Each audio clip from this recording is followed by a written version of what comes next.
Hey Fart fans, how you doing? I'm Dave, and as you can see, this is not Fallout London, this is Fallout 4. Well, there's a reason for that, because we need to talk about Fallout London for a minute. If you checked my previous video, yes, I did play Fallout London, and it ends rather abruptly. Roughly around the train station. Now, I did actually play longer than that. There's about another 40 minutes of footage, but you see, the problem is, at that point, the game crashed. And afterwards, there were all these like minor crashes that would disable my recording software, but not the game itself. And there were plenty of major game crashes too, okay, not just the minor crashes. So the other 40 minutes of video are basically just me restarting the game over and over again and restarting the recording software. So it's basically all these like little 5-10 minute little clips. And then in the end, I had to quit at around the roughly around the point when you get shown to the gang. You get an option to join a gang, and they lead you to their base. And at that point, I had a major crash where I had to actually restart my computer because I had like no computer functionality, let alone the game functionality. It was like I turned the game off because it crashed, but then I had no graphics, right? Other than like the most basic UI, I had to restart the computer. So yes, I had a sort of a rundown alluding, like you can see where I'm going. At the end of the video, of the final clip, I should say, I had a rundown for all my issues with the game, and it's basically what I'm saying now. I was just going to say that, yes, the game is super impressive. The people who created the mod were incredibly talented. They had great voice actors.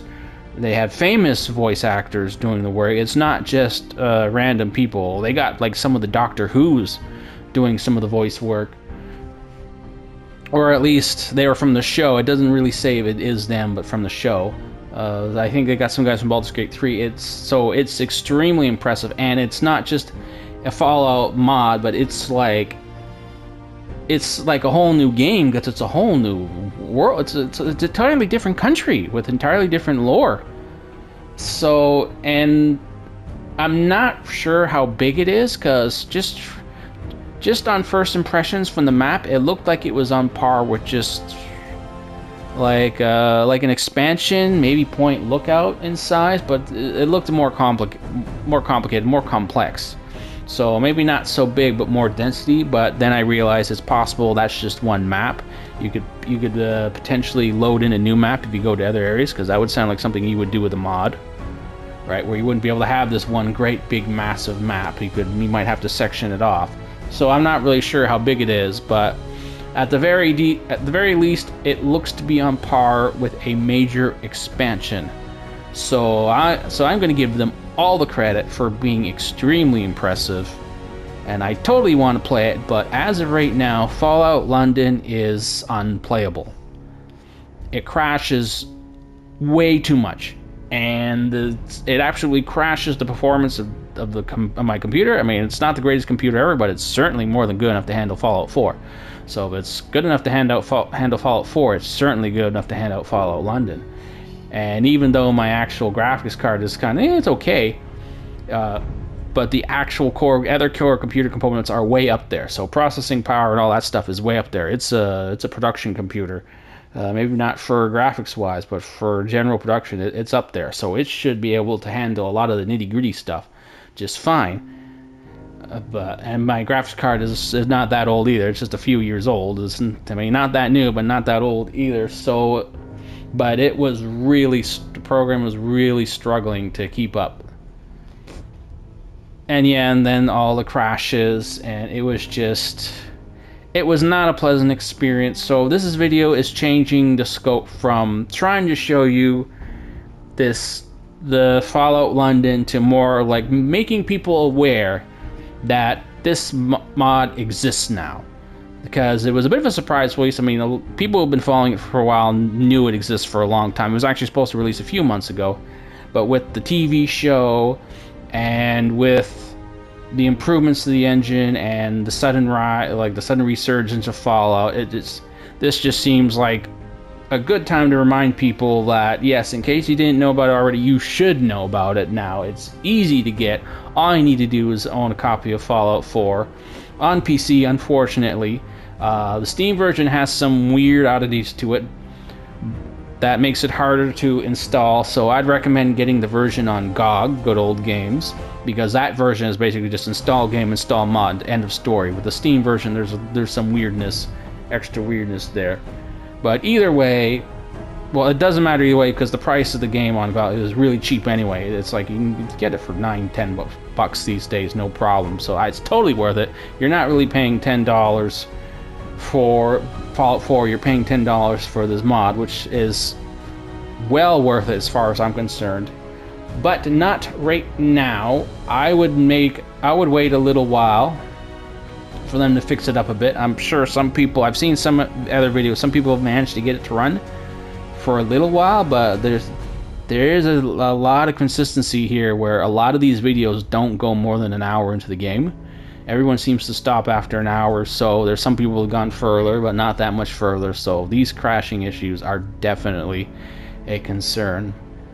But definitely follow this mod. Definitely follow Fallout London. Definitely keep an eye on it. Maybe in another month, maybe in another 2 months or so, or whenever you're done finished playing Shadow of the Erdtree. By that time, I imagine they'll have a lot of the bugs worked out.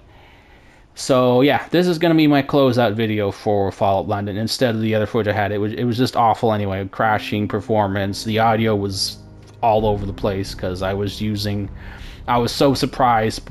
No one knew it was releasing today. So, and I jumped in to play it. I was so excited, so I just grabbed whatever mic, whatever I could find, whatever software, whatever. It's not the best stuff, but I just did it. And so that part wasn't so great, and I figured, this looks terrible, this sounds terrible, I'm not going to do it. I'm just going to have a sort of after review video just talking about everything I learned, and I determined that Fallout London is unplayable right now. It's just too problematic. But definitely come back. Definitely come back. Don't give up on this thing. It was really cool what I was able to play, and it even had some new ideas that look great. They are definitely going more for the New Vegas style, or maybe Fallout 3 style of the perk system instead of what they did in Fallout 4. And so far the perks I did see looked way more interesting, or much harder choices than any of the previous games. So that was all I got aside from the voice acting. It looks great. Definitely have some good ideas for the perks. So in terms of promise and potential, this thing is way up there. Now it's just a matter of getting the performance floor, the floor of the game to match up with the ceiling. And that will happen, because that's a purely technical problem. And with GOG backing them up, this should get there. Anyway, I hope nobody gives up on this game despite my issues, despite everyone else's issues with the game, because this is definitely worth it. I hope you give it a second chance in a month or two. And hopefully I'll have some much better videos by that time. Or I'll have better equipment by that time. Anyway, don't give up on the mod. Hope to see you then. And yeah, that's all I got to say about that. Anyway, be sure to like and subscribe and fart so that I can get back to that game. And I'll see you then whenever they fix it. Bye now.